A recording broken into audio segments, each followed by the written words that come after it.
What if seeing the truth right in front of you still wasn't enough to believe? Why do some hearts open instantly to light, while others turn away, even when the evidence is undeniable? And what if belief isn't just about what you see, but about what you're willing to surrender? There is a quiet tension in the final moments of Jesus' public ministry in the Gospel of John. By this point, he had performed many signs, miracles that revealed power, compassion, and divine authority. The blind had seen, the sick had been healed, the dead had been raised. These were not hidden acts. They were done openly, witnessed by crowds, and yet many still did not believe. This is where the story becomes deeply personal, because it forces us to ask a difficult question. Why? Why would someone see so much and still choose not to believe? John tells us that even after all these signs, people continued in unbelief. It wasn't for lack of evidence. It wasn't because Jesus was unclear. Something deeper was happening, something within the human heart. To help us understand, John points back to the words of the prophet Isaiah. Long before this moment, Isaiah had spoken of a people who would hear but not understand, who would see but not perceive, hearts that had grown dull, eyes that had closed. Not because the light wasn't shining, but because they chose not to receive it. That's a sobering thought.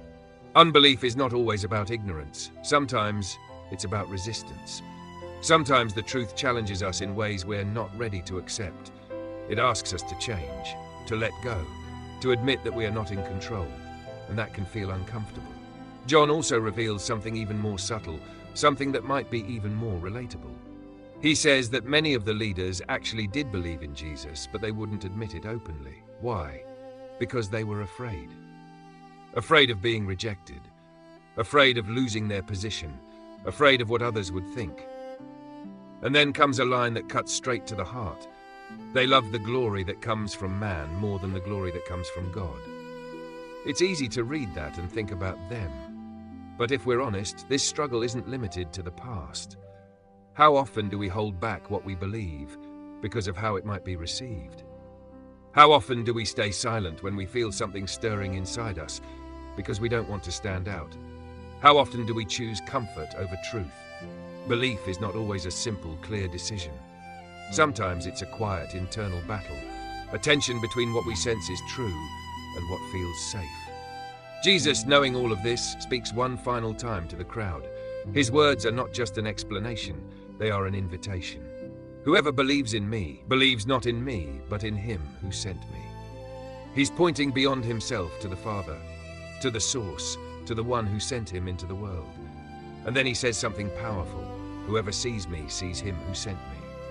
This is not just about recognizing a teacher or a prophet. This is about encountering God.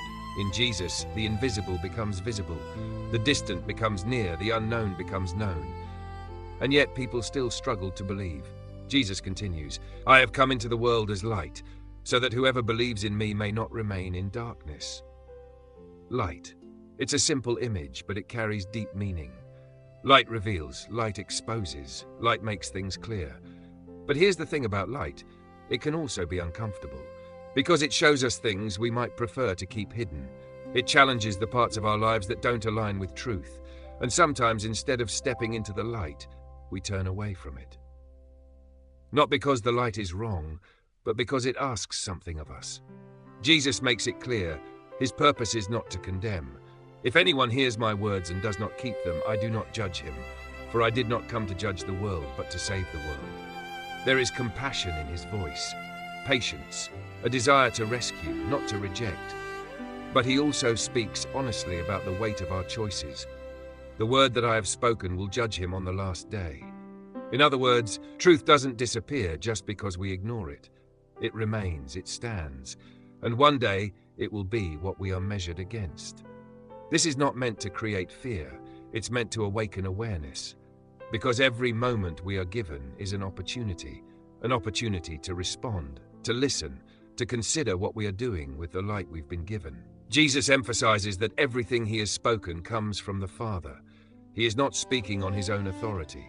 He is delivering a message, one that leads to life. And I know that his commandment is eternal life. That's the heart of it.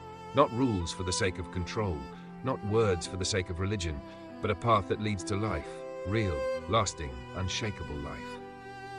yet the tension remains. Some believe, some don't. And that reality hasn't changed. Even today, people encounter the message of Jesus in different ways. Some hear it and feel something awaken inside them, a sense of truth, a pull towards something deeper. Others hear the same message and feel nothing, or even resistance. Why? Because belief is not just about information. It's about the condition of the heart.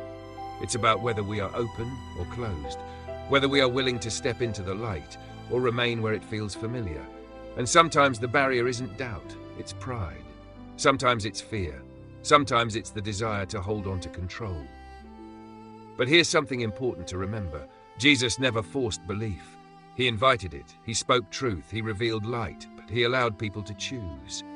And that choice is still ours today. Maybe you've been around faith for a long time. Maybe you've heard these stories before, but something still feels distant, unclear, uncertain. Or maybe you do believe, but you've kept it quiet, hidden, because you're not sure how it will be received. This passage speaks to both places, to the one who hesitates and to the one who hides. It reminds us that belief is not about having all the answers. It's about responding to the light you've been given. Even a small step matters.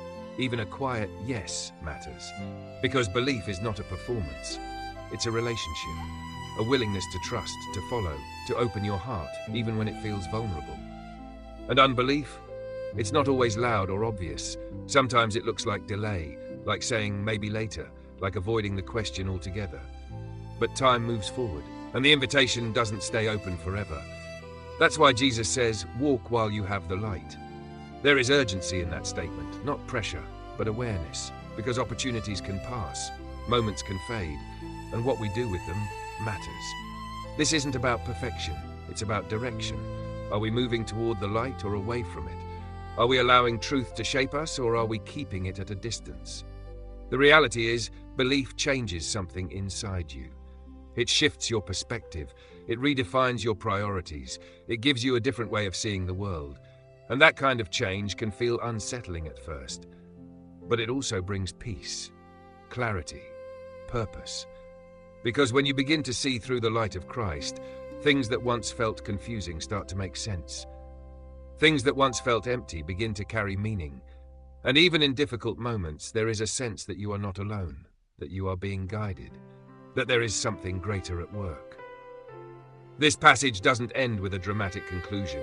There's no final resolution where everyone suddenly believes. Instead, it leaves us in that space of decision. Some believed, some didn't. And the same question echoes forward into our lives. What will we do? Will we open our hearts or close them? Will we step into the light or turn away? Will we live for the approval of others or for something deeper, something eternal? Because in the end, belief is not just about a moment. It's about a path, a direction, a choice we continue to make day by day. And the invitation remains open, gentle, patient, but real. Whoever believes in me will not remain in darkness. That's the promise. Not that life will be easy, not that every question will be answered immediately, but that you will not walk in darkness. There will be light, there will be guidance, there will be a presence that walks with you, even in the unknown. So wherever you find yourself today, in belief, in doubt, in hesitation, in quiet curiosity, know this: the light is still here, still shining, still inviting, and your response matters more than you might think. Thank you for taking this time to reflect on this powerful message. If this spoke to your heart, don't forget to like the video, follow the channel for more reflections like this, and share this message with someone who might need it today.